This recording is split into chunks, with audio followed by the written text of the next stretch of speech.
샬롬 11월 18일 목요일 큐티 가이드 함께 하도록 하겠습니다. 오늘 본문은 아모스 3장 전체 내용을 함께 살펴보도록 하겠습니다. 특별히 오늘 본문은 이스라엘에 대한 심판 메시지를 담고 있는데요. 그 내용을 살펴보면서 함께 은혜를 나누도록 하겠습니다. 내용 관찰 1번입니다. 하나님께서 땅의 모든 족속들 가운데 누구만 알았다고 말씀하십니까? 2절 상반절 말씀을 함께 보도록 하겠습니다. 내가 땅의 모든 족속 가운데 너희만을 알았나니. 아멘. 이스라엘은 하나님께 특별한 사랑을 입은 민족이었습니다. 하나님께서는 땅의 모든 족속들 가운데에 너희만을 알았다라고 말씀하실 정도로 이스라엘을 향하여 특별한 사랑을, 유일한 사랑을 베풀어 주셨습니다. 그런데 이스라엘은 하나님께 끊임없는 범죄를 저질렀던 것이죠. 결국 하나님께서는 그러한 이스라엘을 향하여서 심판을 선언하고 있는 것이 오늘 본문의 내용입니다. 내용 관찰 2번 함께 보겠습니다. 하나님께서는 자신의 계획을 누구에게 먼저 알리십니까? 7절 말씀에 보게 되면 주 여호와께서는 자기의 비밀을 그 종 선지자들에게 보이지 아니하시고는 결코 행하심이 없으시리라. 본문에서 하나님께서는 자신을 이제 드러내시는데요. 특별히 부르짖는 사자의 이미지로 드러내십니다. 8절 말씀도 함께 보겠습니다. 사자가 부르짖은 즉 누가 두려워하지 아니하겠느냐? 주 여호와께서 말씀하신 즉 누가 예언하지 아니하겠느냐? 마치 사자가 부르짖으면 그 부르짖은 소리를 듣고 사람들이 두려워 떨듯이 하나님께서 그 특별히 선포해야 될 말씀을 주셨기 때문에 선지자든 예언을 하게 되어 있다는 것이죠. 이러한 비슷한 내용으로 하나님께서는 3절부터 6절까지 7개의 계속되는 질문을 던지고 계십니다. 질문은 다양하지만 내용은 한 가지입니다. 원인 없는 결과는 없다는 것입니다.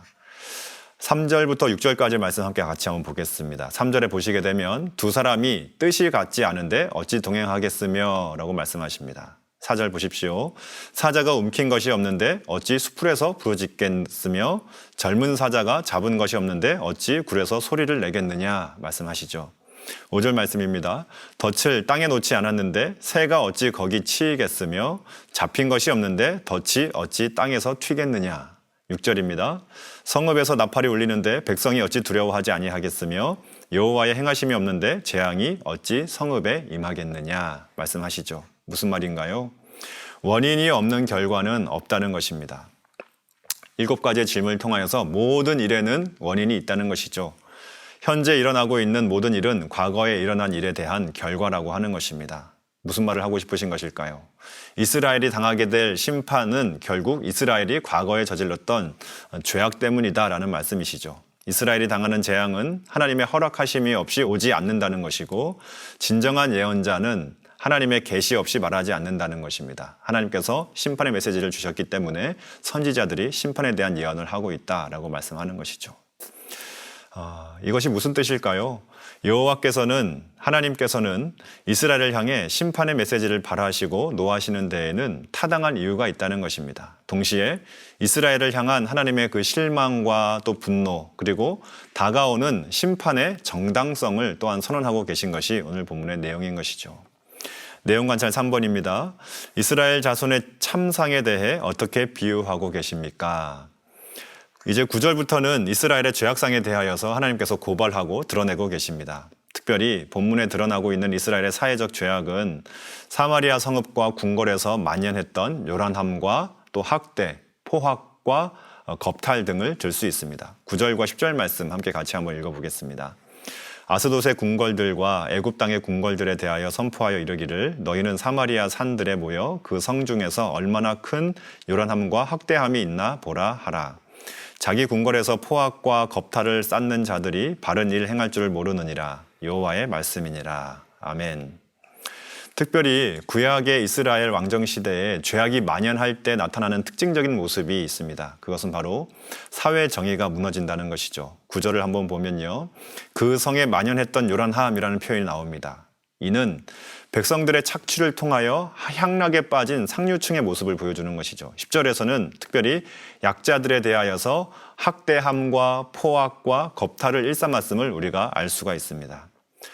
또한 이뿐만이 아닙니다. 이에 더해서 이스라엘은 베델의 제단들로 묘사되는 우상 숭배의 악행을 저질렀음을 하나님께서 고발하고 계시죠. 14절 말씀도 같이 한번 읽어보겠습니다.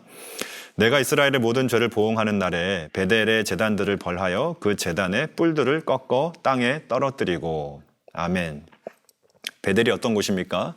하나님의 집이라고 하는 뜻을 갖고 있는 지명입니다. 야곱이 하나님을 만났던 곳이고 이스라엘 민족이 하나님께 예배했던 장소가 바로 베델이었죠. 그런데 이제는 그 베델이 우상 숭배의 온상지로 전락해 버렸다라고 말씀하고 있는 것입니다.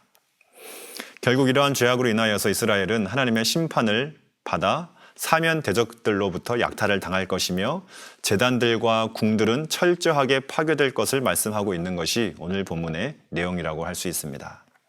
특별히 오늘 본문을 살펴볼 때 재미있는 것이 한 가지 있는데요. 하나님께서 이러한 심판을 선포할 때에 아모스 선지자를 통하여 이스라엘보다 더 악했던 아스돗 그리고 애굽을 국빈 자격으로 사마리아에 초대하고 있음을 볼 수 있습니다. 9절 말씀인데요. 아스돗 궁궐들과 애굽 땅의 궁궐들에 선포하여 이르기를 너희는 사마리아 산들에 모여 그 성 중에서 얼마나 큰 요란함과 학대함이 있나 보라 하라. 잔인함의 표상이었죠. 아스돗 또 애굽이라고 하는 것은 잔인함의 표상이었습니다. 그들을 애굽의 포악함에 대하여 증언자로 세우시는 이유가 무엇일까요? 이스라엘이 어느새 그 아스돗처럼 애굽처럼 그들과 다름없이 죄악으로 전락해 버렸음을 폭로하고 계신 것이죠. 오늘 본문의 내용을 묵상하시면서 우리 자신들의 모습을 한번 돌아보기를 원합니다. 오늘 본문의 이스라엘은 하나님께서 특별히 유일한 사랑을 주셨던 민족이 바로 오늘 본문의 이스라엘이었는데요. 마찬가지입니다. 우리들도 오늘 본문의 이스라엘처럼 주님께 남다른 은혜와 사랑을 받은 존재라고 할 수 있을 것입니다. 그런데 오늘 본문의 이스라엘처럼 우리들도 그 은혜와 사랑을 저버리고 살고 있지는 않는지 우리 자신을 한번 돌아보기를 소망합니다. 맛을 잃은 소금이 밖에 버려져 사람들에게 밟힐 뿐이라고 말씀하셨던 것처럼 우리들이 예수 그리스도의 사랑을 잃어버리고 그 은혜를 기억하지 못한다면 우리도 마찬가지일 것입니다. 그리스도인으로서 맛과 빛을 회복하는 거룩한 성도가 되어서 오늘 하루 주님의 영광을 드러내는 복된 성도님 되시기를 주님으로 축복합니다. 감사합니다.